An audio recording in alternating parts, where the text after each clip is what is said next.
Welcome back to another Brave Police J-Decker episode review. Today, we're taking a look at the episode Shadow Detective.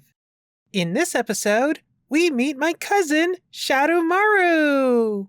We begin this episode at the docks with a little red sports car. Woo-wee! Just look at that paint job! Not to mention those custom wheels. Very classy. Hello, you beautiful sports car. I'd share my garage with you anytime. And if you thought Sideburn was being inappropriate, he's got nothing on this guy.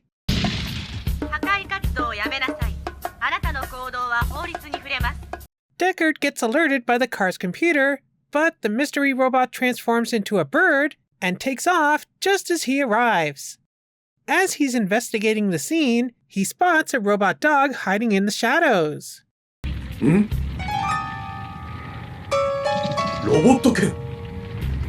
A Decepticon! Get him! It's too dark! Can't see him! Above the skies of Tokyo, aerial vehicles attempt to pursue the mystery bot, but he's too fast for them. On board, we are introduced to Ken Shinjo, the man who developed the Brave Police's AI. And we learn that he objected to making them sentient as he believed that his design was perfect. Well, this guy isn't going to end up becoming the villain of the episode, is he? Back at home, Deckard explains to Yuta that this mysterious robot dog was practically invisible to all his sensors, other than visual. And Yuta thinks it was a ghost dog. もしかして幽霊? これってそういう話?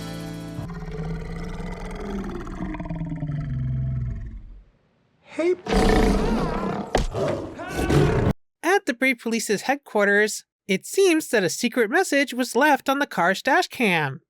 And we learn that the mystery robot's name is BP500X, codename Kagero. Is that kind of like how B was called B127 on Cybertron, and then he took the name Bumblebee on Earth? By the way, apparently Kagero is a Japanese word for that heat haze distortion that you see on distant objects through a hot area.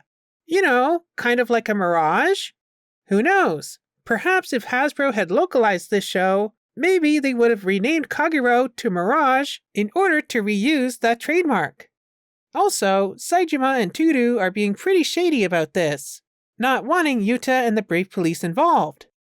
Later on, Deckard is warned by a mysterious stealthy jet to back off of Kagero. Kagero is spotted trashing vending machines downtown, and you know how much the Japanese love their vending machines.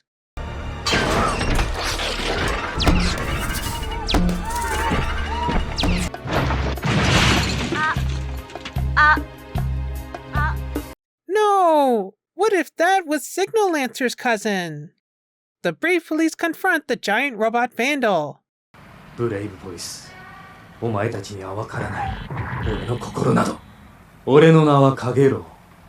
俺は死なぬ。捕まりもせん。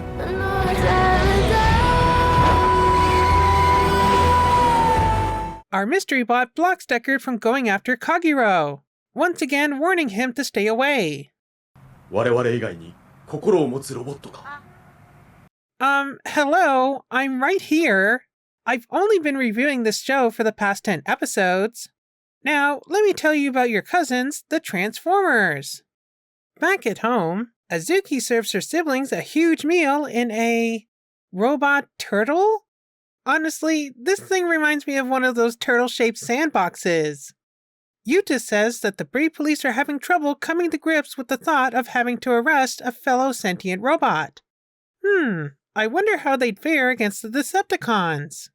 Mr. Azuma chews out Saejima and Tudu for the appearance of this destructive robot, questioning them on how their super AI could have ended up in this other bot. But they are quick to point out that he went to college with Mr. Shinjo, its original designer. Yuta realizes that Kagero is likely to appear at the Talking Electronics Expo.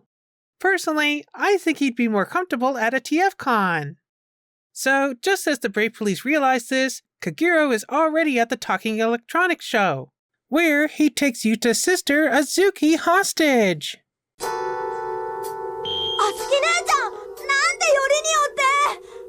But then our mystery bot steps in, and Saejima reveals him to be BP-501, aka Shadow-Maru.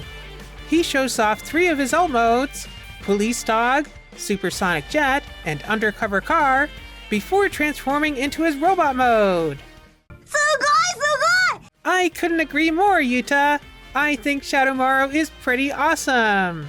And I know barely anything about him. The only thing that I do know is that he's a repaint and remold of the G1 6-shot toy.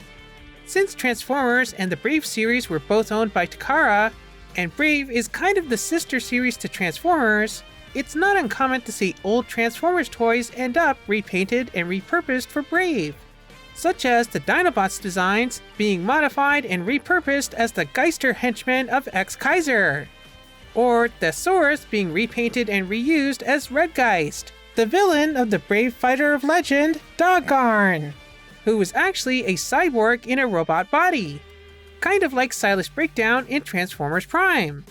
I hope that if we ever get a new Thesaurus toy, they repaint him into Red Geist. Can you tell that I wrote this before the HasLab was announced?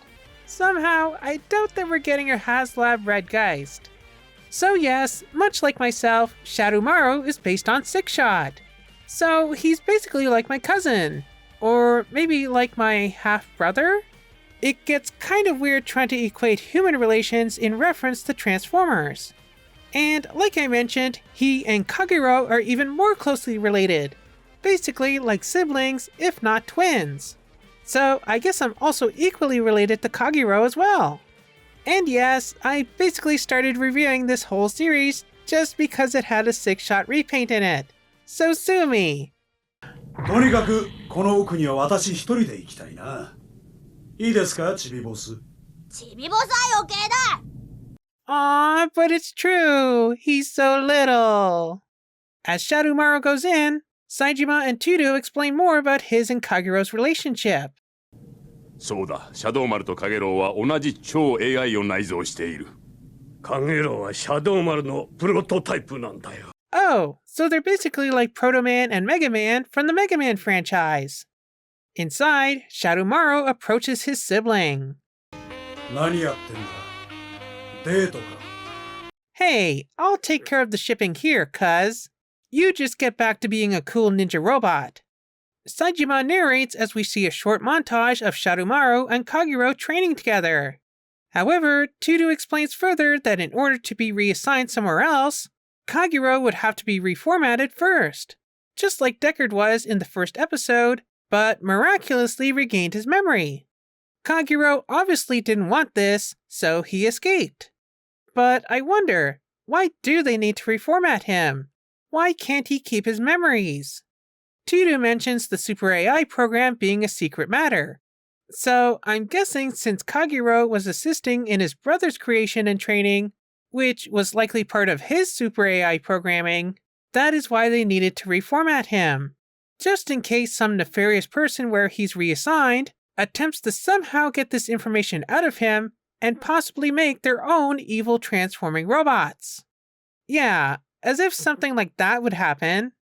Kagero explains to his brother that his memories of them together are what makes him who he is. So, Shadow-Maru causes a distraction, allowing his brother to escape. なら生きてみなよ。お前がいいと思うまで。ありがとう、シャドウマル。 However, this isn't a happy ending, as Ken Shinjo, and his men capture Kagero. もうすぐだぞ、アズマ。 Shinjo then meets Azuma in a graveyard and acts rather ominously. Gee, and I thought Azuma was being sus. Shinjo seems even more sinister. Back at the Decker room, Power Joe and Dumpson yell at Shadow-Maru for letting Kagero escape. But how can you be mad at such a cute puppy? Aww. Just then, the report comes in that Kagero is wreaking havoc in the city. And we end this episode with the Brave Police prepared to destroy him. However, Shadow-Maru stands opposed to them in defense of his sibling. Well, this was quite the interesting episode of Brave Police J-Decker. Again, I am so happy that we finally got to the point where Shadow-Maru shows up. It's kind of the whole reason why I wanted to watch and review this series. Just to learn more about my cousin. Or cousins if you include Kagero. Also, it's interesting how Shadow-Maru and Kagero seem to have a similar relationship to that of Mega Man and Proto Man from the Mega Man franchise. Apparently, this is a bit of a trope in Japanese storytelling. Think of Speed Racer and Racer X. Still, this was an awesome episode. And again, I am so happy to see my boy Shadow-Maru in the show finally! Well, what about you? What did you think of this episode of Brave Police Jadecker? Let me know down in the comments. Remember to like, subscribe, and do all that other fun stuff. And I'll see you back here in a few weeks for the next episode of Brave Police Jadecker, Clash Shadow-Maru, the second part of this unofficial two-parter. So I'll see you here next time for that.